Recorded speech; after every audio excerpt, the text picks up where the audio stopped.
লক্ষাধিক টাকার গাঁজা গাছ পুড়িয়ে ফেলল রানীতলা থানার পুলিশ প্রশাসন। গোপন সূত্রে খবর পেয়ে বুধবার বিকেল 4টা নাগাদ রানীতলা থানার দাদমাটি, কখুরপাড়া ও দিহিপাড়া এলাকাতে অভিযান চালায় পুলিশ। এরপর সেই সব এলাকার বিভিন্ন বাড়ির ভিতরে তল্লাশি চালিয়ে বিপুল পরিমাণ গাঁজা গাছ দেখতে পায় তারা। পরবর্তীতে সেই গাঁজা গাছগুলিকে পুড়িয়ে ফেলা হয়।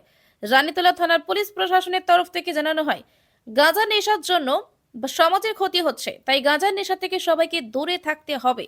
রানীতলা থানার পুলিশ প্রশাসন সর্বদা গাঁজা গাছ নষ্ট করার জন্য এই ধরনের অভিযান অব্যাহত রাখবে। এদিনের এই অভিযানকে সাধুবাদ জানিয়েছেন সাধারণ মানুষরা।